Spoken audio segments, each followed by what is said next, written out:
Сайн байцгаана уу эрхэм хүндэт үзэгчдээ. Монголын үндэсний олон нийтийн телевиз, Монгол Улсын шинжлэх ухааны академийн түүх археологийн хүрээлэнгээс хамтран бэлтгэж буй Монголын түүх цовруул нэвтрүүлэг маань эхлэж байна. Манай өнөөдрийн нэвтрүүлэгт Монгол Улсын шинжлэх ухааны академийн түүх археологийн хүрээлэнгийн дундад зууны салбарын эрхлэгч доктор профессор Цэрэн Дэрж, Монгол Улсын их сургуулийн түүхийн тэнхимийн багш доктор профессор Игцэцэг,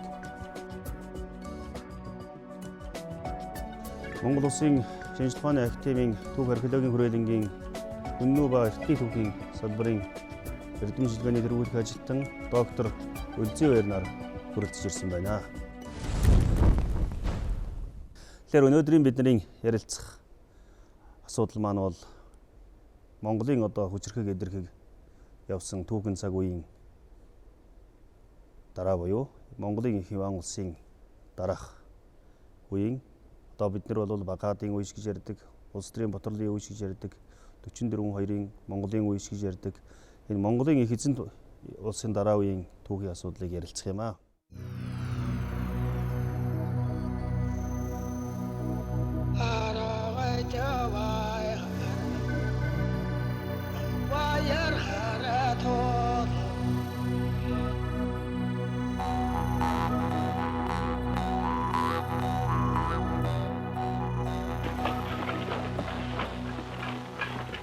Чингисийн тамаг хаан бай. Хаант минь хөрийн тамгыг би хадгалж явна. Аюу зүйл.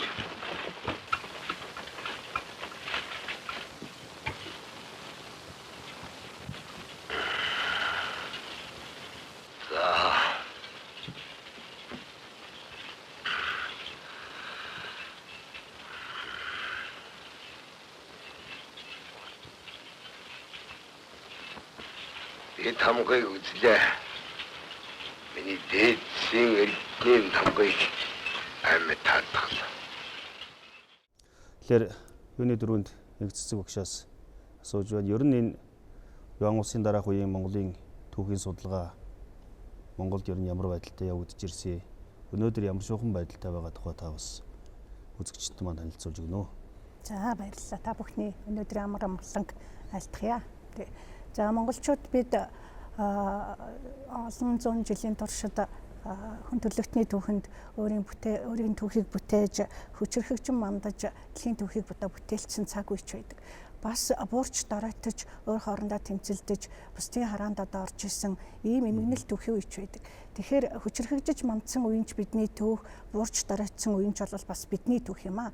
Тэгэхээр бидний ярилцж байгаа энэ сэдэв бол яа харахгүй эзэнт гүрний дараах үе, Монголын улс төрийн амьдрал одоо хурцсан, Монгол орон олон жижиг хэсэг болж хуваагдсан, зөрчил тэмцэл хурцсан ийм он жилүүдийн түүх юм.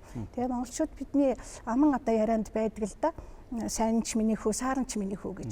Тэгэхээр хүчирхэгжиж мандаж дэлхийн түүхийг тодорхойлж явсан тэр түүхийг судлахын зэрэгцээ энэ борж доройтсон үеийн түүхийг бол Монголын түүхийн салшгүй бүрэлдэхүүн хэсэг болгож судлах явдал бол түүхийн одоо судалгаанд зайлшгүй чухал гэж үздэг. За Монгол дахь энэ одоогийн байдлаар бол бид нэр эзэнт гүрний дараах үе гэж томьёолоод байгаа. Ер нь бол энэ үеийг томьёолсон 20 гаруй юм нэр томьёолол байдгийн байна. За юу гэдгийг Мингийн үеийн Монгол гэдгийг юм уу, Умрадианы үе гэдгийг юм уу, бас ярьж байгаа Бахаадын үе гэдгийг юм уу, Бутрлын үеч гэдгийг юм уу, 44-2-ын Монголч гэдгийг юм, Монгол улс ч гэдэг юм. Ингээд нэрийдлийн хувьд бол маш олон янзын ийм судалгаа байдаг. Тэгээд сүүлийн үед бол голцоо эзэнт гүрний дараах үе гэдэг энэ нэр томьёон дээр тогтож нэлээд өргөн утгаар авч үзэж байгаа. За тэгэхээр энэ үеийн судалгааг бол би бараг 500 жилийн өмнөөс эхэлж үү гэж хэлэх гээд байна. Яагаад гэхээр зэрэг 17 дугаар зууны түүхчид энэ үеийн тухай нөхөрлөж судлаж анхны хураангуй алтан товчоос ахуулаад лувсан данцангийн алтан товч, саган сэцний түүх, шар тууж, эсрэгч нэртийн түүх, 18 дугаар зууны үеийн гүн гомбжуугийн гангийн урсгал, за мөн эрдний эрх Дармаагүйшийн зохиол одоо юу гэдгийг харчин Ломигийн одоо Боржгод овгийн түүх гэдэг энэ олон зохиолуудад чинь бидний одоо Балархаа үе гэж нэрлэгддэг тэр Иоанн улсын мөхсний дараахан одоо үеийн түүх 14-р зууны төгсгөл үе 15-р зууны 16-р зууны түүхийг нөхөрлөж одоо бичсэн байдаг. Ийм учраас би энэ үеийн судалгаа болвол 400-500 жилийн өмнө одоо эхэлжээ гэж одоо хэлж болох юм. За энэ үеийн түүхчдийн одоо тэр бүтээлүүдэд бол хоёр хандлага болол зөнхөлсөн байдаг. Нэгдүгээрт нь Монголын одоо Чингисийн төрийн ёс, төрийн төв одоо үзэл, Чингисийн төрийн үзлийн ёс уламжлалыг одоо залгаж бичсэн байдаг эдгээр зохиолуудад. Тэгэхээр хаан төр эрхэмсэг оршиж байх нь төр улс одоо мөнх оршиж байхын бэлэгдэл юм аа. Улс орон одоо амгалан оршихын одоо үндэс юм. Эв нэгдэлтэй байх явдал бол чухал юм гэсэн санаа мессежийг бол эдгээр зохиолуудад бол дурдсан байдаг. Нөгөө талд нь болохоор улс орны мөхөл доройтол болвол одоо яаж өгдөрж ирсэн түүнийг одоо хамгийн одоо ийм байдлаар сануулах, ай санамж одоо үлдээх, дараагийн одоо хүмүүст үүнийг одоо мартахгүй байхыг одоо уламжилсан ийм хоёр хандлагаар бол тэр үеийн түүхийн зохиолууд одоо бичиж ирсэн байдаг. За дараа нь болохоор зэрэг 20-р зууны одоо үе гарахад мэдээж Монголын одоо түүхчид энэ алдарт одоо бүтээлүүдэд мөн энэ үеийн судалгаа бол анх хийгдсэн байдаг. За Баян чуулган одоо зохиол бүтээлдэж тухал одоо дурдсан байдаг. Магсар хурцын зохиолуудад товч чулууч одоо бас өгүүлсэн байна. За бас 1920-ад оны үеийн Базрын Ишторж гэдэг хүний бүтээлд бол энэ үеийн тухай товчхон боловч маш тодорхой дүгнэлт тодорхойлтуудыг бол бас өгсөн байдаг. Хамгийн одоо тойрогтой судалсан нь бол Дэндугаан одоо бүтээл 1949 он 49 онд гарсан Монголын дундад зууны одоо Монголын түүхэнд болохоор үеийн түүхийн тухай маш одоо тодорхой тэгээд өөрийн үнэлт дүгнэлттэй их олон одоо тулгамдсан асуудлуудыг нь одоо ингэж гаргаж тавьж оруулсан явдал нь энэ үеийн судалгааны эхлэл болсон гэж би бол боддог. Хожимын Монгол улсын түүхийн нэгэн бат 1954 оны 1966-аас 1968 оны 3 бат тэгээ хожимын одоо 5 бат зохиолуудын үндэс бол энэ Дэндугаан одоо бүтээлээс уламжилсан байна гэж би судлаач хүний хувьд бол боддог. За хожим нь болохоор зэрэг энэ үеийн одоо судалгаанд бас хятад орос сурвалжуудыг ашиглахыг оролдож архивд хадгалагдж байгаа Мин улсын үеийн түүхийн мэдээнүүдийг орчуулсан Монгол бичгээр бичигдсэн тийм мэдээ баримт юмнууд ч бас хадгалагдаж энэ үеийн судалгаанд нэлээд анхаарал тавьж ирсэн байна. За гэтэл харамсалтай 1940-од оны төгсгөл үеэр чинь манайх түүхийг бас хязгаарлаж эхэлсэн. Улсын товчооны 9-р тогтоол үзэл сурталтай холбоотойгоор энэ үеийн түүхийг хязгаарлах, дундад зууны үеийн түүхийг хязгаарлах болсон нь энэ үеийн судалгаа айжмаар ингээд бас өвдөнд багасах одоо нэг хандлага болсон.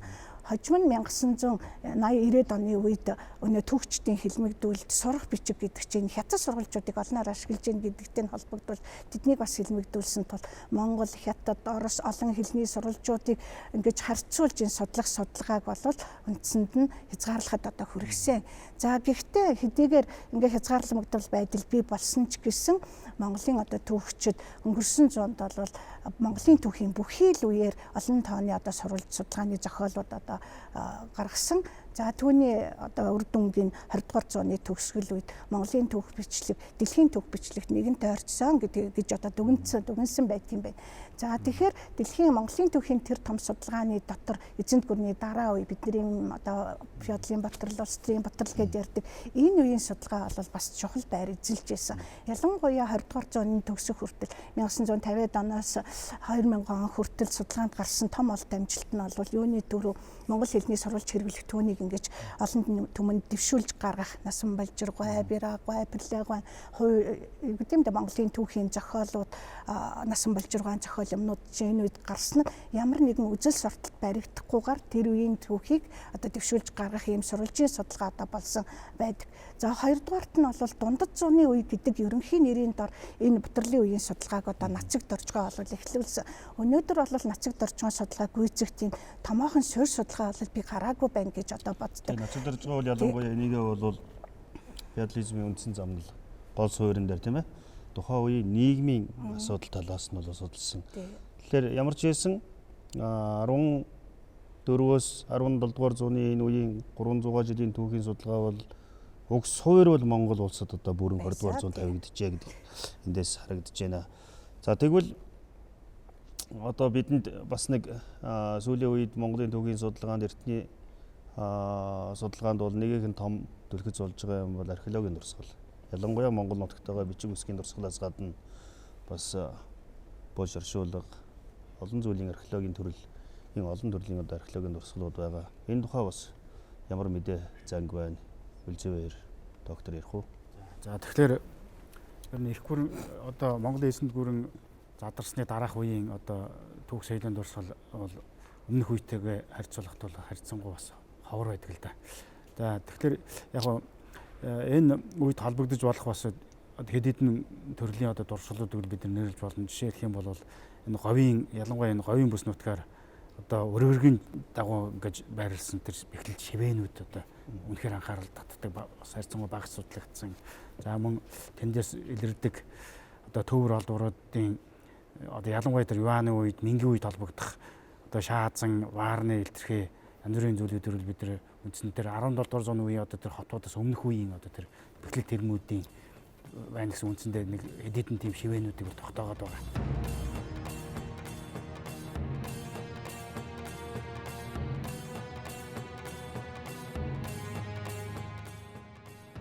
Энэ бол үнэхээр яг Батралын үед холбогдох үнэхээр үндсэн дурсгалуудын нэг бол яхаарахгүй мөн. За нөгөө төгөр бас монголчууд бас ер нь манай нүүдэлчдийн хувьд бол бас өн эртнээс бас хүнээ оршуулгахдаа бас нэг хадны оршуулгын агуйн тавих тийм оршуулгын хэлбэр бас мөн энэ үед бол бас хадгалагдж байсан бас хэд хэдэн газарс бол жишээ дурдж болно доо. Жишээлх юм бол Энтэй аймгийн Дэлгэр хаан сумын Баян Улаавлын тэр Бүхэн үзүү байна. За мөн Дорногов аймгийн Далан Жаргал сумын нутаг Нартын хадны ч гэх мэт ийм хадны оршуулгууд бол бас бий л дээ. За мөн бас уламжилт Монгол оршуулгын зан үйлтэй. За мөн бас оршуулж нөгөө хүнээ булшилж оршуулах бас нэг тийм шинээр хэлбэтгэн бас өнгөрсөн жил 2 жилийн өмнө бас Дорноговын хатан болыг сумаас бас илрүүлсэн. Гэх мэт ер нь ингээл Батралын үед холбогдох түүх соёлын дурсгалууд бол бас цаг хугацаа өнгөрөх тусам бас арвижиж байгаа. Бас энэ бол бас бидний бас нэг томхон ололт гэж хэлж болно л да. Тэгэхээр Монгол нутагт байгаа ялангуяа эзэнт гүрний дараах үеийн Монголын түүхийн бичгийн сурвалж, судалгааны сурвалж, археологийн дурсгалын тухай асуудлууд маань бол энэ үеийн түүхийг судлах үндсэн суурь болж байгаа. Гэтэл доктор Зарин Доржоос тодруулъя гэж бодож байна.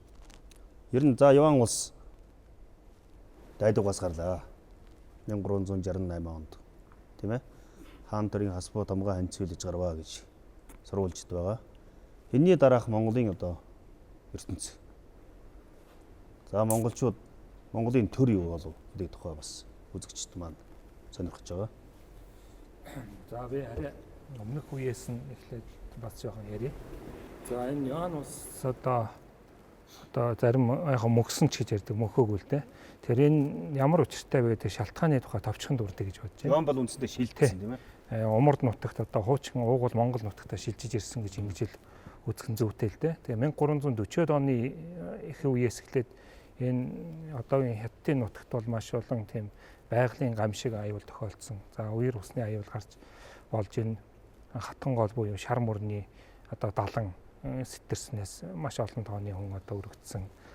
За ийм байгалийн гамшиг гарсан. За энэтэй холбоотойгоор энэ Хятадын эртний уламжлал ёсоор бол энэ байгалийн гамшиг тэнгэр од иргэсийн үзэгдэл бол тухайн улсын хувь заяанд их нөлөөлдөг, цаашд яахыг заадаг гэсэн юм уутал. Тэгээ энийг нь Хятадын ард түмэн ялангуяа зарим нэгэн шашны сектийнхэн бол тийм ээ энэ Юан улс монголчуудын ноёрхол дарлал дуусах цаг нойртож байна, тэнгэр хилгэнж байна гэсэн дохио гэж ийм байдлаар ингэ тайлбарсан байдаг.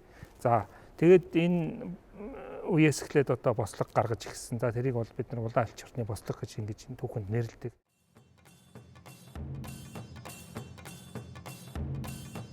Ховлиа болон ариг бүхийн хоорондох дэмжлэлд ялсан Ховлиа 1271 онд их Монгол улсын нэрийг өөрчлөн их Юан хэмээн нэрийдснээр дэлхийн хамгийн хүчирхэг гүрэм бүрэлдэхүүн тогтлоо.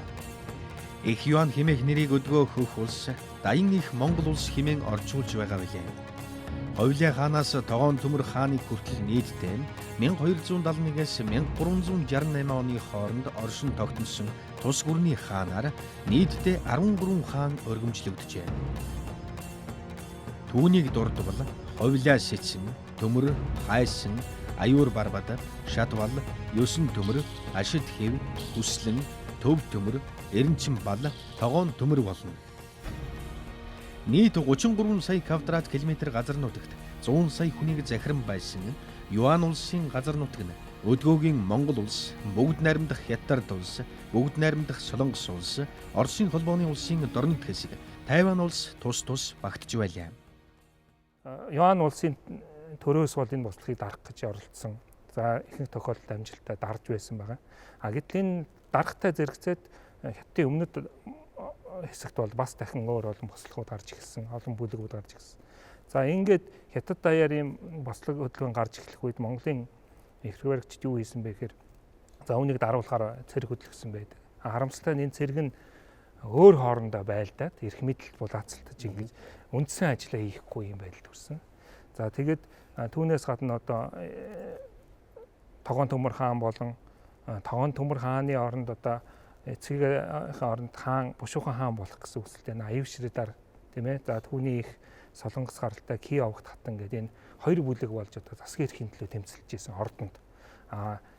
Цэрэг жанжингууд нь болохоор бас үүрэгт ажиллаа, оногдсон үүрэгт ажиллаа хийхгүй, биелүүлэхгүйгээр хоорондоо бас эрх мэдлийн төлөө ингээд тулдсаар байтал энэ хооронд нөгөө Хятадын өмнөд мужууд гарсан бослого бол маш цар хүрээ улам одоо том орч тийм хүчээ аваад 1368 он тий эцэст нь Жу Янжан гэдэг хүн нэг бослогын нэг удирдагч байсан хүн бусад энэ бүлгүүдийг нэгтгэхэд Мин улсыг байгуулад за ингээд Ян улсыг мөхөөнө гэж одоо умар зүг цэрэг хөдлөсөн байдаг. За энэ үед бас л Ян улсын цэргийн гол хүч тийм ээ үүнийг хамгаалан одоо тулдахын оронд бас л эрх мэдлийн төлөө ингэж байсан. Ийм нэг харамсалтай үйл явдал болсон байл. Тэгээд 1368 оны одоо намрын дунд сард тэр үеийн Дайду хотод одоо Мин улсын цэрэг маш ортож ирсэн.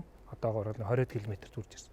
Тийм учраас Тогоон Төмөр хаан шадар сайдуудтайгаа зөвлөдөөд ер нь умар зүгт одоо төр гарыг тэгээ буцаж ер нь Дайду хотоо эзэж авъя гэсэн юм бодлоготойгоор ингэж гарсан. Дайду бол одоогийн Бээжин. Тий, Дайду бол одоогийн Бээжин хот юм гэсэн үг. Тэгээд ингэж гарсан. За тэнд бол одоо Төмөр Бухаа гээд Ховлын хааны аж ахуй нэлээд настай энэ вангаар толгойлуулсан энэ хүчийг үлдээгээд эзэн хаан бол өөрөө умар зүг бас нэг нийслэл өөрөөр хэлбэл тийм ээ зуны нийслэл энэ Шандуугийн зүг ингэж гарсан байдаг.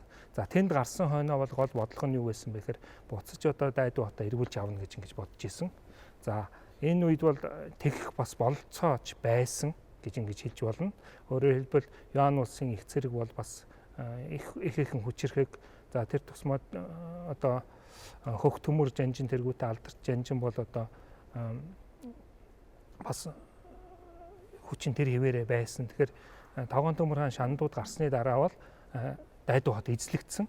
Гэвч энийг одоо бас буцааж эргүүлж авах талаар нэлээд оролдох хийсэн хэд удаа цэргээр давталсан боловч одоо харамсалтай нь Мин улсын цэрэг маш сайн эхэлж хамгаалсан байсан учраас энэ бол бүтлгүүцсэн. За тэгээд ингээд Мин улс энэ цэрэг одоо үлдсэн энэ Юаны хүчнүүдийг одоо Хятадын нутгаас хөн гаргахын бодлогыг явуулсан байдаг. Тэгээд ялангуяа хөх төмөр жанжин гэдэг нь одоо Хятадын баруун хойд нутагт байсан энэ жанжныг одоо шахан зайлуулах хамгийн гол хүч байсан учраас иймэрхүү бодлого явуулсны хүчинд 1369 он гэхэд бас Шандуугийн байдал нэлээд хүнд болж олон талаас одоо бүслэгдэх байдалтай болсон учраас Шандуугаас бас зүүн хойшилж тийм ээ Барс хот руу ингэж одоо бас хурж Инчан буюу Барс хотод шилжин байрлсан байгаа.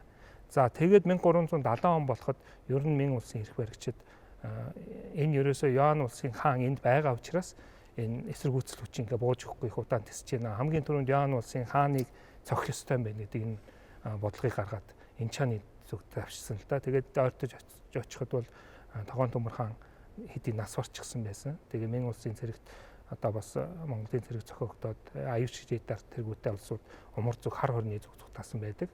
За энэ үед бас хөх төмрийн цэрэг ялагдаад бас Гансуу энэ баруун хойд нутгаас хар хорны зүг цугтаад ингэж хүчээ нийлүүлсэн ийм байдалтай байдаг.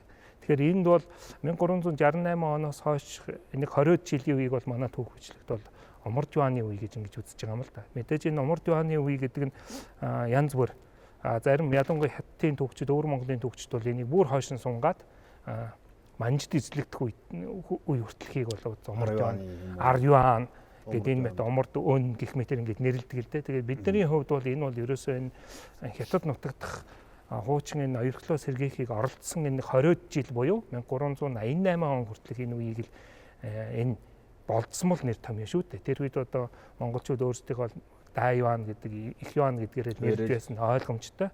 Энэ нэрээр одоо нэрлэхэн зүйтэй энэ нэр болцмол нэр томьёогоор нэрлэхэн зүйтэй юм а гэдэг ийм л одоо бид нар үзэл баримталтай ингэж байдаг. Тухайн үед за юаны төр хойшоо шилжээд ирлээ. Ерөнхийдөө уугуул нутаг хар хорин руу чиглэсэн. Тийм ээ. Өөрөөр хэлбэл Монголд одоо төвлөрч эргэж одоо магадгүй хуучин уламжлалын голомтон дээрээс одоо сэргэж мэдээж эргэж л довтлох тэлэх ийм бодлого байгаа. Тухайн үеийн Монголын гадаад ертөнц ямар вэ?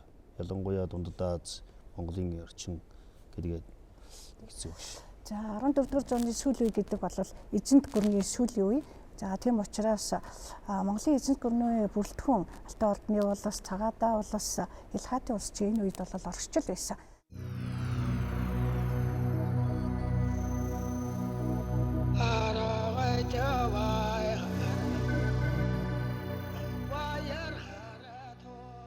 За гэхдээ Ховлын хаанаас хойш бол ерөнхийдөө эзэнт гүрний задрах одоо шинжиндээ орсон. Нэг үгээр хэлэх юм бол юаны одоо төв засаг захиргаа эзэнт гүрний бүлтгэхийн өсгөөтэй харилцаа бол нэлээд саарсан. Тий, саарсан. За тийм учраас энэ нь магадгүй юан улсыг мөхөхөд бусад улсаас дэмжлэг тусламж бол бас олж авч чадаагүй баг. Юаны ингээд төр мөхөөд Монголд одоо ирсний дараа Монголын хаадууд бууч дорой төхөр хоорондоо тэмцэлдэхэд тэднээс үзүүлэх тусламж бол бас ирээгүй ирэх боломж ч одоо үгүй байсан. Тэгэхээр гадаад ертөнц бол үндсэндээ хэдийгээр Монгол улсууд оршиж исэн ч гэсэн юм халттай одоо болсон ийм үе одоо байсан болов уу гэж би бол хувьдаа төсөөлж байна. Тэд маань бас хоорондоо асуудалтай. Тийм ээ. Алтан орд болоод одоо төмрийн улс хоорондоо нэлээд зөрчилтэй болчихсон. Ер нь дорн дахинд ер нь ямар байдалтай. За энэ үед бол түүх бичлэгт ингээд 1368 онд Яан улс ингээд орон мөргөн мөхсөн юм шиг бичдэг байсан үе бий л дээ нэг хэсэг. Гэвч бол одоо ер нь бол бодит байдлаараа өөр байсан нь бол тодорхой. Ялангуяа бидний Умард Яан гэж ингэж нэрлээд байгаа 20 жилийн хугацаанд бол монголчууд хуучин эрх мэдлээ буцааж эргүүлж авах хятадыг буцааж одоо захирах тийм ээ. Тэгээд Мэн улс бас монголчуудыг бүр мөсөнд дарж энэ зүүн Азийн одоо түүхийн давцанд гарч ирэх энэ том өрсөлдөөн явагдаж байсан ийм үеэлтэй. Ингээд энэ зарим гадаад орны судлаачид бол энийг бол Умард өмнөд улсын үе эднэр гэдэг ингээд бичсэн байдаг.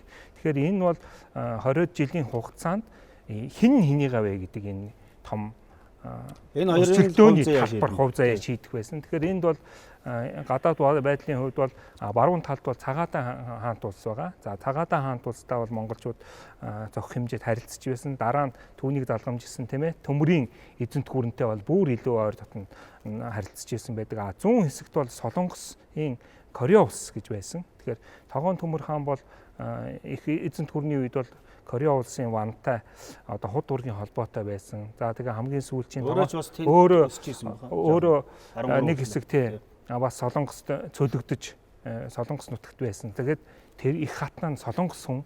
Тийм учраас энэ олон хүчин зүйлийн үндсэн дээр ер нь шандууд дутааж гарсныхаа дараа Солонгосоос ирэх тэр тусламжид нэлээд найдажсэн байдгийн. Байн одоо зарлиг буулгаж туслах зэрэг ирүүл гэж ингэж байсан. Харамсалтай нь Солонгосын тал тухайн үеийн энэ улс төрийн нөхцөл байдал өөрчлөгдөж байгааг мэдрээд Монголд одоо тийм очиж туслыг яарвчлах юм бодлого байхгүй байх, хардснах, хүлээзнэх ийм бодлого нэг хэдэн жил явуулсан байдаг. За сүүлдээ 1369 оноос бүр ингээд одоо нүрээ буруулаад Монголын одоо хаадын энэ оны цолыг хэрэглэхээр Тогоон Төмөр хааны оны цолыг хэрэглэхээ болоод Мэн улсын хааны оны цолыг хэрэглэх болоод ерөөсөө Мэн улсын одоо өргөмжил хүртхийн харилцааг 1370 оноос эхэлж явуулсан байдаг. Тэгээ энэ нь бол 1374 он хүртэл үргэлжилсэн. Гэхдээ бол бүр мөсөн монголчуудаас ингэж одоо харилцаагаа таслаагүй бас ингэж Мэн улстай харилцах явцдаа Монголтой давхар харилцах ийм байдлыг үүс юмыг мэдхүү гэдэг ийм байдал. Энэ угаасаа Солонгосын үе үеийн төрд улсуудын одоо ганц баримталдаг энэ Бодлого. бодлого л доо. Өөрөө ингээд сулд ороо жижигхэн улс учраас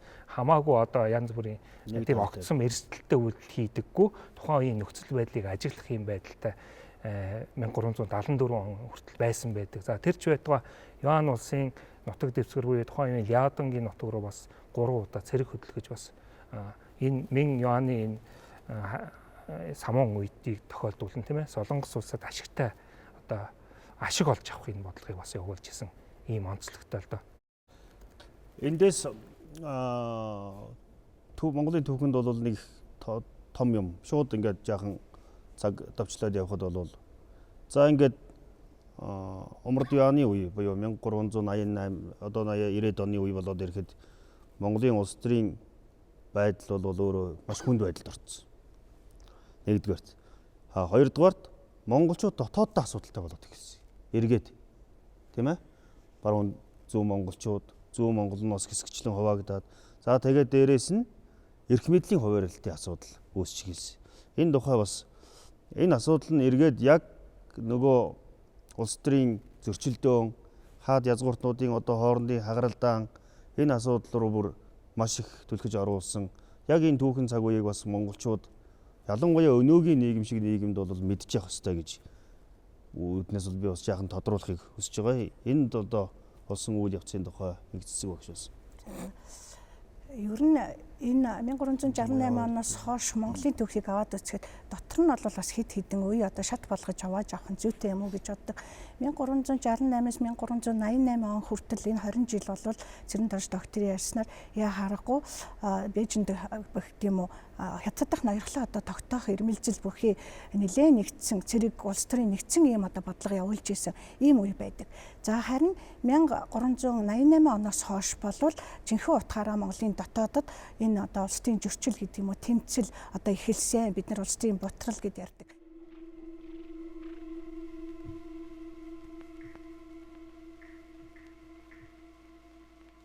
Эзэнтэй минь. Таны удам өгсөн. Надад ингэж өгсөг гэж юу?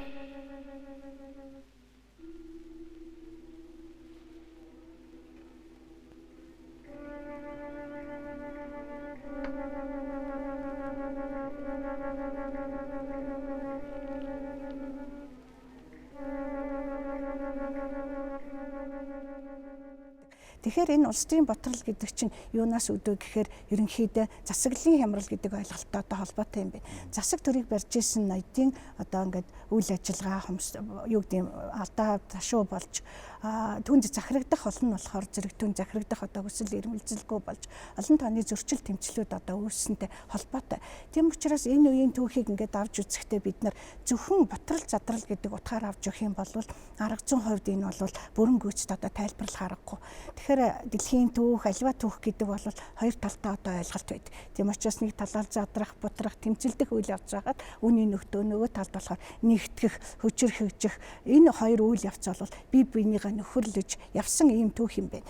Тэгэхээр Тогоон Төмөр хаанаас хааш гэд үсэх юм бол Эрдэнэ хотод таан хүртэл 270 жил, бараг 300 жил бол монголчууд нэг задарч, бутарч, нэг дахин нэгдэж, захин бутарч, дахин нэгдэх ийм тасралтгүй гинжин холбоо одоо үргэлжилж ясан гэж одоо ойлгож болох юм.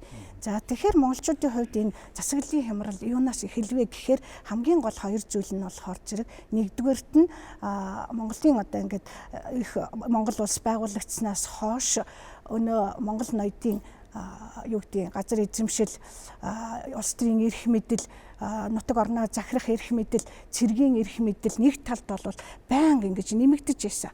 За нөгөө талд болохоор зэрэг хааны засаглал хүчтэй байх үед бол тэд энэ засаглалд бол захирагдаж байсан. Харин цааны засаглал буураад ирэхийн хэрээр тэдний хүч чадал бол нэмэгдэж эхэлсэн. За ялангуяа эзэнт гүрний сүүл үе болж ирэхэд чинь зөвхөн Юан гэлгүй Монголын эзэнт гүрний бүрэлдэхүүний тэр улсуудад чинь ийм засаглалын хямрал бол дэгдэж одоо эхэлсэн байдаг.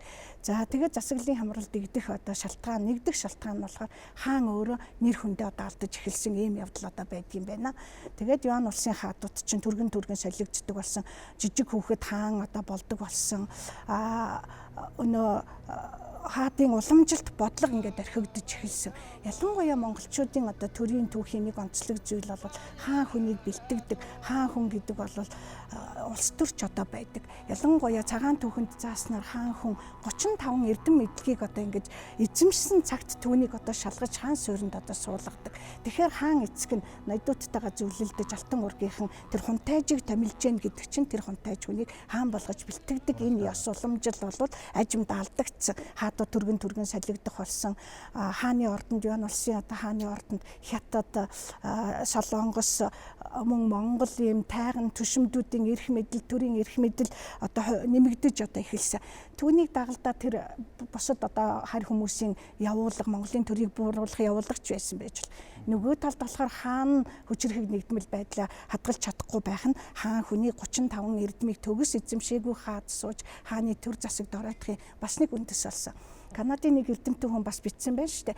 Энэ Монголын хаан төр, Юан улсын хаан төр одоо ингээд сулдарч доройтох нэг шалтгаан нь бол бас энэ хаадын цус ойртолтой холбоотой. Хаадууд хүүхэд байхдаа ингээд хурдан нас болж исэн явдал чинь нөгөө төрийн залхамж холбоо, агуу их хаадууд төр барих явдал чинь ингээд эвдэмдээ хязгаарлагдах ийм хандлагатай боллоо гэж бит.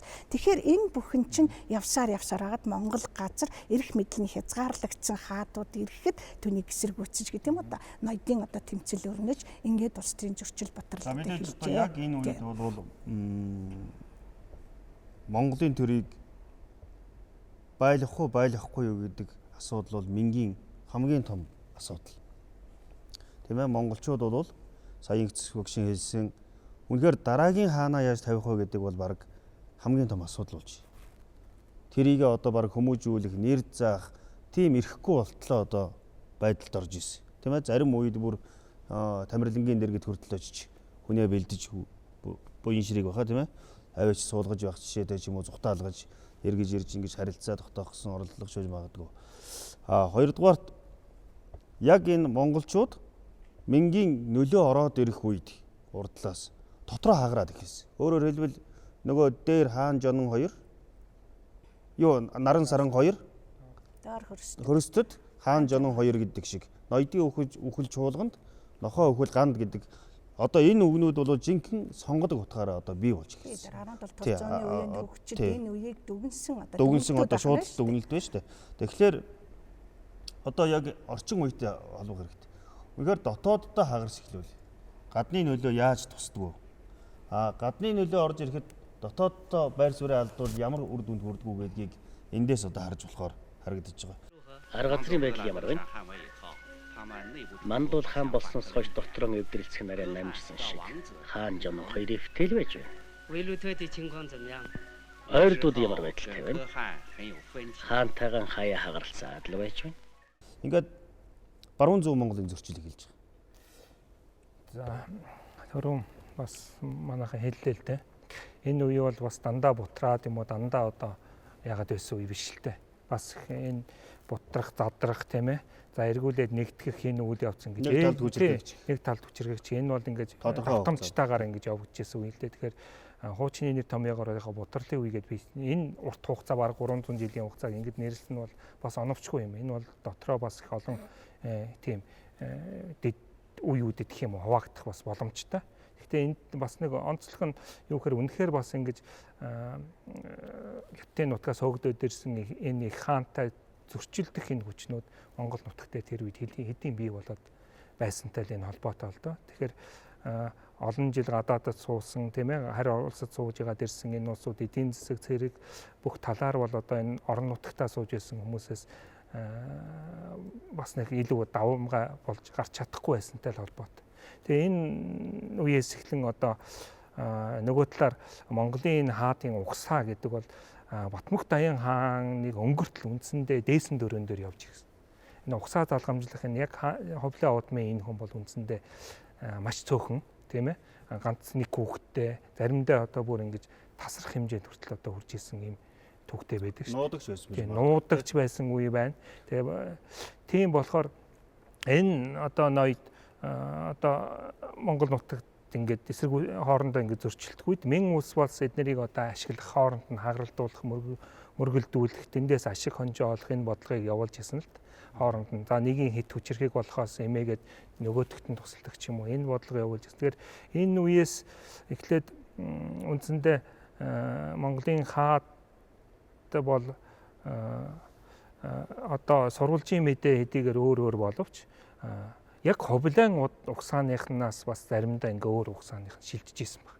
Тухайлбал ариг бүхийн угсааны ноён бол тийм ээ Монголын төгс төмөр хааны 1388 онд Мэн улсын цэрэгт ялагдаад зүхтаж явахт нь барьж алаад одоо эрх мэдлийг авсан байдаг. Тэрний дараа бас өгөөдийн удмын байж болохоор хүнч бас хаан суусан байдаг. За энэ үеэс хамгийн гол нэг хаан ширээний төлөө өрсөлдөх, эрх мэдлийн төлөө өрсөлдөх энэ хүчин гарч ирсэн нь бол энэ ойрдууд байдаг. За ойрдууд бол ариг бүхийн мэдэлд ороод энэ өнөөгийн Монгол нутгийн баруун хойд хэсэгт ингэж сууж хагаад Юан улсын үед одоо нэлээд тийм хүчрхэгдэж ирсэн ийм төвхтэй. За 4000 байсан анх хутгаа бүхийн ойрд тийм ээ. Сүүл 4 түмний дайтай ингэж одоо хүчрхэгдэх одоо ийм байдалд хүрсэн байдаг. Тэгэхээр эдгээр бол мэдээж хэрэг Чингисийн Алтан уургийн хүмүүс биш учраас шууд хааны эрх мэдлийг одоо булааж авах боломж байхгүй. Тэр үед монголчуудын дэмжлэгийг хүлээж чадахгүй учраас өөрийн төлөөний хүнийг одоо хаан суулгаад ялангуяа бага балчир насны ийм хүмүүсийг хаан суулгаад түүгээр дамжуулан одоо эрх мэдлийг одоо ингэж цаатлаас нь тийм ээ далдаас ингэж барих ийм бодлого явуулж ирсэн л дээ. Тэгэхээр Гэхдээ энэ үеийн хаадуудад нэг юм харагдаад байдгийг. Ялангуяа одоо мандуул ч юм уу арай хожуу болж байна л да. Ингээд эсэн. За эсэн бол нэг удаа орж ирээд ингээд алагдсан. Гэхдээ эсэнгийн үед бол бас Мэн улсын хүчийг нэлээд тогтоосон гэж би бодож байгаа. Нэлээд одоо хүчтэй орж ирж байсан тогтоосон. Бас зарим Мэн улсын хааныг юнлог тийм ээ хүртэл олзолж ирж хонь хариулуулж байсан. Инзун хааныг тий. Инзун хааныг одоо авчирж хонь хариулуулж ингэж хүч тавьж. Энэ бол бас нэг том төрөлтчтэй. Ер нь бол Мэн улсад өгч ирсэн цохилт. Гэтэл зарим одоо хаадууд бол нэлээд хаадууд бол одоо нэгдсэн хөшийн судалгаанд ч байна. Бас нэг бүгдийг нэгтгэхэд нэг хуучин одоо Монгол улс хаан байгуулчих гэсэн нэг одоо төвийн дор нэг хааны дор байлгачих гэсэн санаа бол баг хаан болгонд тэр эрх мэдлийн хүсэл бол байсан юм шиг байна. Ер нь бол зангидах. Ялангуяа одоо Батман юу мандуулын үед юм уу тийм ээ. Тэр бол гэхдээ яг нөхцөл бүрдэхгүй. Ерөөсөө ямар ч нөхцөл өгөхгүй. Тэр чинь дороо бараг нэг хэдэн жилийн хооронд хэдэн хаан байна. Тий.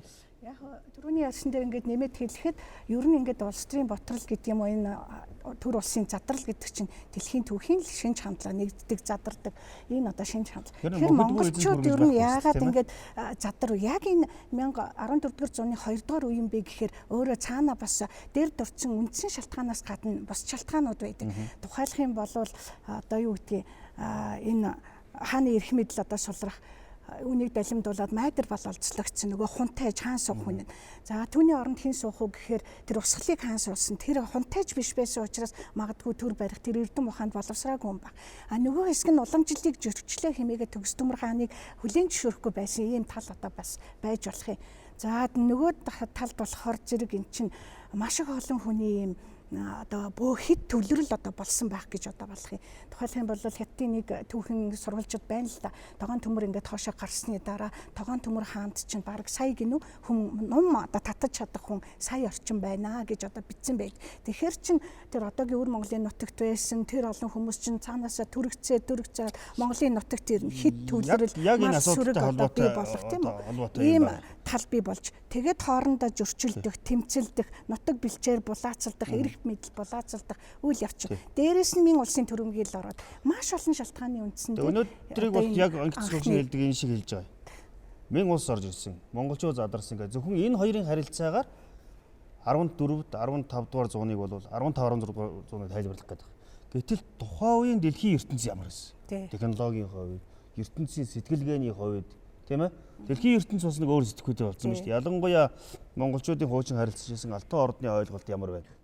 Үнэхээр одоо тэр тал нутгийн нүүдэлчдэд тусалсан дээр юм уу? Эсвэл Алтан ордны тэр өөр шал өөр хөгжлийн асуудал руу орж эхэлж байгаа. Тэгэхээр тэр асуудлаас нь харамаар юм шиг. Тэгээд бас энэ дээр ингэж нэмж хэлэхэд яг тэр үеэс ингэж задарсан гэж хэлж болох юм. Магадгүй дээр нь Монголын төрийн төв эзлэгдсэн байхыг үгүйсэх аргагүй ш. Яг нарийн тодорхой мэдээг бол би олж хараагүй. Гэхдээ 1372 онд болохоор Зэрэг хятадын Жанжин орхон гол хүрээ чөнхөөгөөс хааны угсааны 1800 гаруй хүнийг олзлоод буцав гэж байгаа ш. Тэгэхээр чин тэр үеэс нөгөө харахаар төрийн төв нүгүү болоод тогонд Усгал хааны үед чинь зүүн тийшээ одоо шилжээд суудаг юм уу. Ингээд өөр хоорондын зөрчил бий болж анх засаглалын хямрал одоо үүссэн. Үүнээс хойш тэр одоо 270 гаруй жил үргэлжилжээ гэж би бол бодож байна. Одоо яг энэ дээр бол нэг юм Үлзий баяр докторийн судалгаагаар харагдана. Одоо та бол яг энэ Мингийн үеийн зарим одоо хот суурины судалгаа, газрын судалгаа хийсэн. Энэ судалгааны хот байгуулалтын асуудал. За тэр одоо Мингийн соёлын нөлөө энэ байдал ямар шугам байгаа. Тэгэхээр сая хүмүүс ярьлаа энэ ер нь улс төрийн төв одоо говийн хойно өнөөгийн Монгол нутгийг шилжснээс хойш одоо Мин улсын зүгээс ирэх одоо ирж болцсошгүй тийм аюул занал бол ямар их байсныг бол тэр одоо говийн орчмоор байгаа тэр шивээ бэхэлтүүд бол ил тодхон одоо тэндээс л харж болно. За тухайлбал Өмнө Говь аймгийн нутаг одоо Хавангур сумын тэр Годлын балгас гэж бий. За тэр зогцсон сумд байгаа Хэрийн балгасын төвөр гэж байна. За хүмүүс даяа хааны шиг үүдэг тийм ээ. Тий. Дугшгийн балгас гэж бий. Төвшин дөрвөлжин. За Дорногов аймгийн Хатанболог сумын нутаг тэр Хатны булгийн шивээ, Арын усны шивээ. Олон хамгаалалт. Тий. Гэх мэт ийм шивэнт өшөө судалгадаг бас олон тийм бэхлүүд тэр юм шивэнүүд бол байгаа.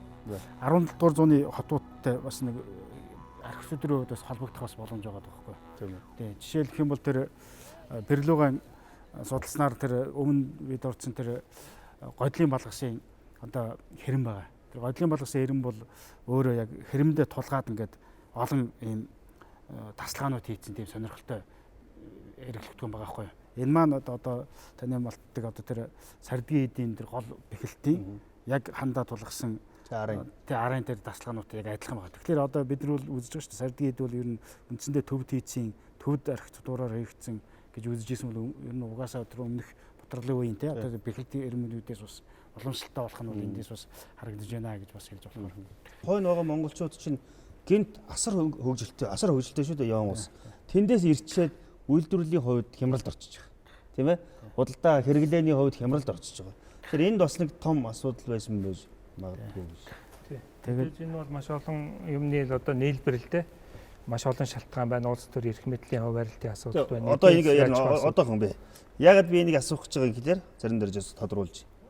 Ер нь өнөөдөр бол бид нар бол улс төрийн түүхийн асуудлыг биш энэ үеийн түүхийн асуудлыг дандаа улс төрийн асуудлаар харсан. Тэгвэл миний харах гээд байгаа юм бол тухайн үеийн сэтгэлгээ, гадаад орчин, аж ахуйн төвшингээр нэг харж үзвэл ямар вэ гэсэн нэг юм. Тэгээд энэ талаас нь ингэж харж ирсэн. Одоо бол ингэ талаас нь харах ялангуяа сая хэллээ. Энэ тэр дэлхийн түүх тухайн үеийн тийм ээ Евразийн түүхийн энэ фон дээр нь харах бол одоо их зөв одоо харж болох юм а гэдэг энэ нэг үзэл байгаа юм л та. Гэхдээ яг энэ Мин улс Монголын харилцааг ярьлаа л да. Гэхдээ яг Мин улсын ихэнх үед ялангуяа юунлог бол хүртэл бол Монголын эсрэг нэлийн тийм төрөмгийн дайнч бодлого явуулж ирсэн л да. Ялангуяа юунлаа бол Монголын дотоод хэрэгт ялангуяа энэ ойрд тийм ээ Монголын зөрчилд их оролцож нэгийг нь дэмжиж нөгөөгдгийг цохиулчаад эргүүлээд нөгөө ялагдсан талын дэмжиж ялсан талын цохиулдаг гэх мэтэр энэ бодлого явуулж исэн өөрөө 4-5 удаа Монголын эсрэг одоо биеэр дайлж сэргийлж исэн тэр байтугай Монголын эсрэг дайлцчаад буцаж яваад одоо энэ нас барсан байдаг шүү дээ. Тэр юунлогоос хойш Мин улсын энэ бодлого бол бас арай өөр. Үүнээс хойш бол монголчууд арай давуу талтай болоод Мин улсын хил хязгаарыг уулзалтанд давталдаг энэ байдалд орсон. Өөрөөр хэлбэл аюул занал нь монголчууд учруулдаг болж гисэн. Тэрнтэй холбоотойгоор тэр түрүүн ярьсан тийм ээ энэ зүүн хааныг эсэн тайсан хаанаар олзож яваад нэг жил байлгаж байгаад одоо барьцаанд байлгаж байгаад буулт хэлхийг оролцсон бүтээгүүч гэдэг юм уу. Тэгэл Алтан хааны үе тийм үү тэрнээс хойш Лэгдэн хааны үе хүртэл ерөөсөө энэ Мин улсын ямар хэл хязгаарыг бол монголчууд ингээд давталдаг сүрдүүлдэг. Энэ бол одоо хүчний харьцаа бол арай өөр болсныг бас харуулдаг. Хоёрдугаарт энэ үеийг бол бутарлын үе, задарлын үе дандаа л ингэж хэлсэн юм шиг ярьдаг бол энэ бол бас арай өөр байдлаар харах хэрэгтэй. Мэдээж монголчууд бол үнэхээр өмнөх тэр эзэнт дэлхийн эзэнт гүрэнтэйгээ харьцуулахад бутраа задарсан юм шиг боловч тухайн үеийн Мин улстай энэ тэнцүү өрсөлдөж байсан энэ зүүн Аз дахын нөлөө, улс төрийн нөлөө тийм ээ дундад Аз нөлөөлж ирсэн нөлөө, тэр үеийн Солонгос зөрчдүүдэд нөлөөсөн нөлөөг нь харах юм бол энэ бол нэг багавтар эзэнт гүрний хэмжээгний бас нөлөөтэй явж ирсэн байдаг байхгүй 17 дугаар зууны ихэнх үе хүртэл. Тэр энийг бас бид нэр харж үзэх нь одоо яг тэрний нөлөө бол жишээлбэл их засаг багш одоо яа монголчууд довтлно. Цагаан ярим үгүй. Адууны захны тийм ээ худалдааны эрхийг үндсэндээ болвол цаад хүмүүс нь бариад байгаа ш нүүдэлчд бариад байгаа харагдаж байгаа шүү дээ. Ер нь бол хизээ захаа нээлэх үү тийм ээ хизээ адууга худалдах. Нөгөө тал нь төмрийг хориглонгууд л нүүдэлчдийн бүтээгдэхүүнээ хориглох. Ямар ч байсан нэг бие биендээ бол хамааралтай. Наад асуудал чинь бол дотроо ингээд хямралдаад гадагшаа бодлого явуулж чадахгүй байсан гэж бол ойлгоод байдаг. Гэтэл маш нарийн бодож боловсруулсан тэр төрийн бодлогын уламжлал бол хэвээр л байсан байна. Улс төрийн, цэргийн тэр байтугай хятадтай харилцаанд хүртэл. Тэгээд энэ түүхийн одоо сурвалж юмнуудыг ингээд хараад байхад чинь бүх хаадуудын улстай ингээд элчин харилцаа бол өрнүүлсэн байдаг. Тэгээд өөрснөө бид нар тусгаар одоо Монгол улс гэж байгаа шүү дээ. Тэр Умард Юан биш 44-ийн 2 биш Монгол улс оршиж байгаа. Тэгээ Монголын хаан байна гэдгийг алтан бичгээр Монгол бичиг одоо өгдөг байсан байна. Мин улсын зүгээс болохоор харин өөрийнхөө гүрний одоо юу гэмдэ бодлогыг хэрэгжүүлэх зорилгоор нэг албар өгөх гэж юм ч гэдэг юм уу. Гэтэл монголчууд нь болохоор эртний уламжлалаараа 9 одоо актын бэлэг өгөөд хоёр улс одоо харилцаж гин гэсэн юм харилцаагаар харилцаж байсан байд. Тэгээд тэр монгол бичгийг нь хүлээж аваад тэр байтугай бүр гүн бэлэг одоо гүн төмөр хаан гэд бид ярьдаг ш 3 жил гүн төмөр хаан хүртэл бичиг илгээсэн байна. Тэгээ бүх хаадууд одоо бичиг илгээдэг тэр бичгийг нь хүлээж аваад тэр орчуулан үйлдэх газар орчуулад тэгээд хаанда одоо өгдөг байсан. Тэгээд тэр ёс журам ойрд монголчууд хаагуур одоо арилжаа худалдаа хийх юм. Манай энэ монголчууд зүүн монголчууд ямар бомбтоор орох юм. Зүүн Урайхан 3 харуулууд энэ газраар орох юм. Ямрыг нь тогтоож хідэн сард болох юм, хідэн акт өрөх юм, ямар журмаар явах юм, хаанд яаж ямар бэлэгсэлт авах гэдгийг чинь цаанаа тэр нөгөө нэг нэг улсын хууль зүйлийн бичигт бүр тусгайлаж заасан ийм зүйлүүд хүртэл байд. Тэгэхээр энэ зүйлийг ингээд харахад бол Монгол улс чинь хаантай, хуультай, төртэй, гадаад харилцаатай одоо ийм нутаг дэвсгэртэй хил хязгаартай ийм одоо улс оршиж исэн гэдэг нь бол харагдаж байгаа ш. Тэгэхээр энэ асуудалтай холбогдуулаад бас нэг ташрамд одоо хэлэхэд бид яагаад чи энэ үеийн түүхийг ингээд судлахдаа аль нэг өнцгөөс одоо судалж ирсэн. Яагаад тэгэхээр 17 дугаар зууны үеэс ч хойш Монгол орн монголчууд үндэсний хувьд ингээд хуваагдмал болсон ш. Оросод буряд одоо юу гэдэг халмаг гэдэг өөр монголчууд зүүн орны монголчууд Шинжааны монголчууд бидний Монгол улс ч гэдэг юм. Тэгэхээр тэр улс орон болгон чинь өөр өнцгөөс ингэж тайлбарлах гээд энэ түүхийг тархаа бутархай байдлаар тайлбарладаг. Тэгвэл энэ үед чинь цагаан хэрмээс умар далайн тийм үү биш байгаль далайн умар хүртэл дундад Азиас Солонгос хүртэл энэ өргөн удамч манай Монгол гэдэг нэгдмэл нэг улсад оршдогчээс тийм учраас тийм хандлагаар нь бид авч аль нэгэн өнцгөөс биш төлөрсөн гэдэг төр улсын хэмжээнд нь авч үзэх юм арга зүйн хандлага бол бас дутагдж байгаа юм болов уу гэж бас 16-гийн дунд хүртэл бол монголчууд тэр сэтгэхүйн хувьд бол нэг гэсэн нэгдмэл ойлголт бол ер нь яг улс төрийн хувьд бол нэгдмэл гэсэн. Зүгээр зөвхөн хэн одоо суух уу гэдэг энэ тэгээд улсын би түрүү бас нөгөө таны асуултанд хариулах гээд дутуу болчих шиг болоо уучлаарай. Энэ одоо засаглалын хямар өрнөд бид нар одоо улс төрийн батрал гэдэг энэ үйл явц чи яг засаг төрийн амьдралд бол яаж одоо ингэж өрнөж цаашаа ингэж газар авч тэрлэж байсан тухай тоо баримт одоо хэлж болох юм л да. Жишээлх юм бол энэ одоо 300 орчим жил болохоор 270 жил гэж яг одоо тогтооход нийтдээ 24 одоо хаан сууж тоон төмрийг оруулахгүй бол энэ тий 24 хаан сууж. Тэгэхээр энэ хаадын дотор ч болохоор зэрэг тий хаадын дотор болохоор зэрэг өгөөдөө угсааны нэг хаан байна. Ариг бүхий удмын нэг хүн хаан суухыг оролдож байсан байна. Хасрын угсааны нэг хаан байна, Адай хаан гэдэг. Ойрд угсааны 2 хаан байна. Ингээд энэ 5 хааныг стооцох юм бол 20 хаан нь бол жинхэнэ төв угсааны буюу Монгол одоо Ховлаа угсааны, Тулга угсааны ийм хаадууд байсан гэж одоо үзэж болох юм. Тэгэхээр чин тодорхой хэмжээгээр бас төрийн бодлого уламжлагчд гэж хэлэх гээд байгаа юм. Тэр бол нөгөө жинхэнэ юу гэдгийг мөнхөө угсаанаас хойш одоо 20 дугаар зууны ихэнх хүртэл тасрахгүй үргэлж ирсэн нөгөө 800 жил үргэлж ирсэн угсаа залгамжлалын чинь суурин тийм ээ тасраагүй одоо нэг гол нь Монгол улсын төв Энэ үеийнхээ одоо түүх хандлагаар ингээд өнөөдрийн одоо ингээд ойлголтоор биш эзэнт гүрэнтэй харьцуулж ярих биш яг энэ цаг үеийнхээ хандлагаар ярих юм бол тэр 5 хаан чинь хаан төр булагсад гэсэн санаа ч одоо орж ирэх боломжтой шүү дээ. Тэгэхээр чин зэрэг тэр эсэн таашин тэр чинь хаан суусан гэдэг асуудлыг бид нар хаан гэж үзэх үгүй юу гэдэг асуудал сурвалж дээр маш тодорхой одоо тэмдэглэгдсэн зүйлүүд байдаг тул нэг сони юм харагддаг байхгүй юу? За яг ингээд хүннүүгээс эхлээд нүүдэлчд бол хятадтай харилцаж байгаа. Хан улстай. Янз бүрийн цаг үед одоо эзэнт гүрний үе ихэнхдээ бол нүүдэлчдийн давмгай байдал дандаа. Яг энэ улс төрийн бутралын үед ялангуяа энэ 1400-аад оноос 1500 одоо Даян хааны үе хүртэлх үед бол жинхэнэ өвнөд зүгийн бодлогыг ойлгосон үе юм шүү. Монголчууд одоо яаж эднэртэй яаж харьцах уу гэдэг тэр дотоод ертөнцийг өсtöж ойлгож мэдэрсэн болов уу гэж харагддаг шүү дээ. Тэ хүн чулуун хэрмнээс бат гэдэг. Манай хуучин эцэцэн үгэнд чадвар болох гэдэг. Бидний дотроос тэслэн урагчд гарсан дээрээс bitnүүдийг дийлжээ. Тэслэн урагчд үеийн үед одны хатыг Мэн улс бол ингээд цэргийн хүчээр Монголыг буулгаж авах чадхаа болсноос хойш ерөөсөө эдийн засгийн талаар хааж боох тийм ээ. Энэ бодлогыг явуулж идэв. Эдийн засгийн бодлого. Энэ бодлогыг явуулж ирсэн л дээ. Тэгээ хил хаах одоо худалдаа арилж байгаа зогсоох.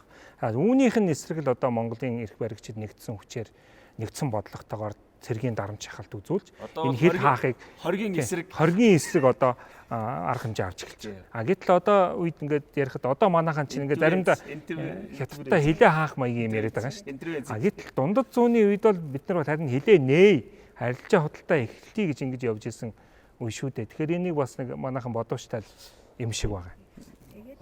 Энэ Цэрэндарч докторийн ярьсан дээр бас ярихад тэр нөгөө мэн улстай харилцааг чинь төрөөс нарийн зохицуулж исэн болов гэж би боддог. Яагаад гэхээр зэрэг одоо дараагийн гүдэн хааны үед чинь зүүн тишээ шилжсэн шүү дээ төрийн төв. Тэр чинь цагаан хэрмийн одоо юу гэдгийг хэрмийн хамгаалалт баг тэр үзүүрээр мэн улстай харилцах. Тэгээ хаан болохоор Урайхан 3 харуул тэр зүүн талыг бол өөрийнхөө захиргаанд бариад. За Алтан хаан дэргүүтэй хүмүүс болохоор төв хэсэг Датвын шампугийн хэсгийг өөрийнхөө гарт бариад. Ордсынхан болохоор зэрэг баруун гараар нь ингэж харилцаж маш номовчтой нарийн бодлого одоо явуулж ирсэн. Түүнээс биш хаан жон байлдаад одоо тэг Алтан хаан түмэн засаг таан байлдаж ирсэн. Тийм зүйл байхгүй шүү дээ. Яагаад тэгэхээр нөгөө бутрал гэд бичсэн учраас бид нар дандаа зөрчлийн онолоор тайлбарлах гээд оролддог. Бид одоо бас ярьж байгаа ч гэсэн асуудал бас яг улс төрийн талаас нь тийм.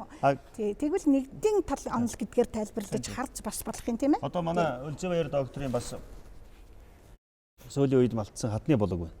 Хатны болгыг бол бид нар яг энэ үед бол хоёр хүнийг ярихгүй байж болохгүй.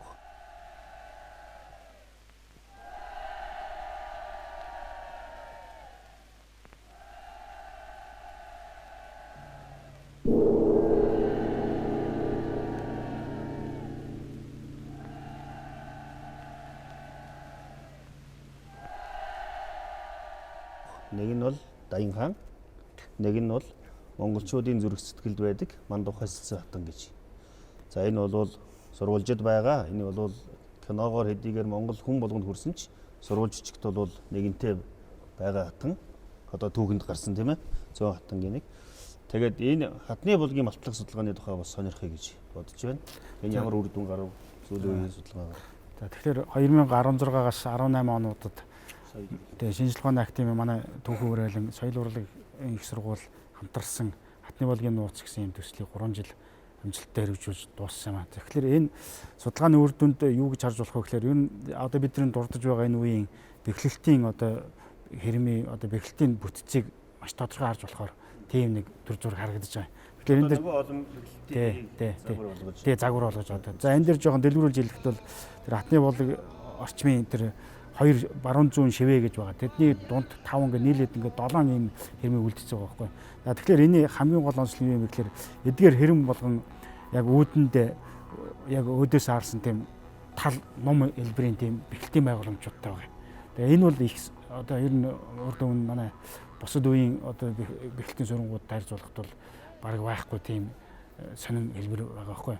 За тэгэхээр энд бид нар юу гэж үзэж байна вэ гэхээр энэ тал сарын хэлбэр болгоны одоо хоёр одоо тийм бэлтгэлийн хоорондын за хэрэмний болонгийн хоорондын болонгоос одоо цаашаа яах нь 200-300 м-ийн цаана ингээд хогтолцож байгаа байхгүй ингээд гурван цэгийн хооронд. Тэгэхээр энэ маань юу гэлж ийм вэ гэхээр ер нь тухайн цагийн үеийн үед бол одоо галцвсаг хэрглэж исэн байж болцсогүй тийм одоо бэлтгэлийн байж болох. За жишээлх юм бол одоо манай цэргийн түүхэн мужид хадгалагдаж байгаа тэр 50-аад оны үед тэр Доронтой аймгийн гурван загал бүлээс нутгаас олж ирсэн тийм хүрэл бууны тэн дээр бол бүр одоо Мэн улсын ихэнх үед үйлдвэрлэгдсэн тийм хүрлээр хийсэн тийм буу байна.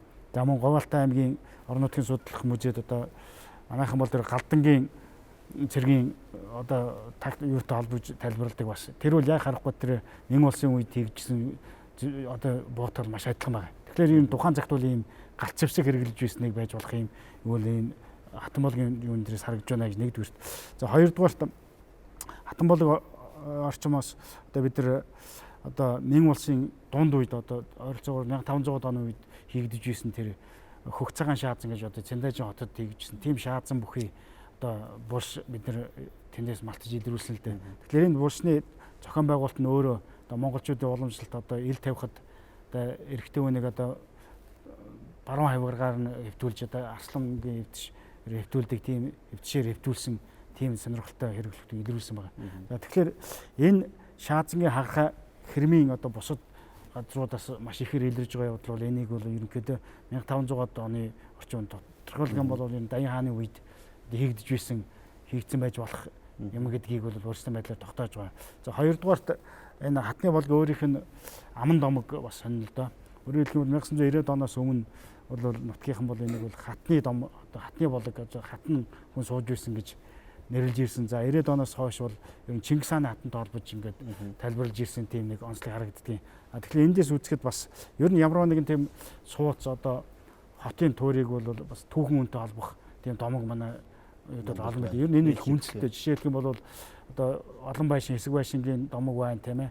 За тэр одоо Хархуул хааны домог ч гэдэг юм уу энэ ер нь түүхэн үнэтэй бол их холбогддог гэдэг. Яг тэр утгаараа яг энэ хатны хувьд авч үзэх юм бол энэ бол одоо тэр тухайн цаг үеийн домог татан Мантухай хатантай нэг одоо түүхэн цаг үед холбогдож болохоор за бас нэг нэмжлэлт бол бас Даян хааны тэр одоо нутгалж байсан газар ялангуяа тэр төрсөн нутгийг бол одоо бол манайхан Өмнө Говь аймгийн Хөрөм сумын нутаг тийм бас цагаан дэрс гэдэг газар төрсөн гэдэг тэнд одоо хөшөөг нь босгосон байгаа. Тэгэхээр энэ хавьд ер нь тэр Даян хааны идэвхтэй тэр нутгалж ирсэн тийм одоо сурвалжуудад бол арагшаа өнгийн гол руу зусаад урагшаа говийн уусуудаар өвлжж ирсэн гэх мэт иймэрхүү мэдээ зангуудтай ингээд холбож үзэхэд бол ер нь энэ хатны болгын одоо суурангууд бол ер нь тэр Мантухай хатантай холбогдож болох тийм үн түүхэн үндэслэл байна гэж одоо ямар ч байсан 15 дугаар зууны 16 дугаар зууны ихэнх үе 15 дугаар зууны сүүл үе хамаарах сонирхолтой дурсгал байгаа. Яг энэтэй холбоод одоо энэ жил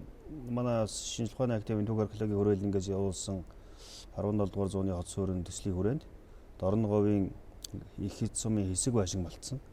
Хэсэг байшин дээр бол энийг бол 17 дугаар зууны одоо өмнө өвөр Монголын Хуучид аймгийн ноёны одоо гэж үзэжсэн бол яг малталгаар хотын одоо гол юунаас гарсан дурсгал бол Мингийн үе.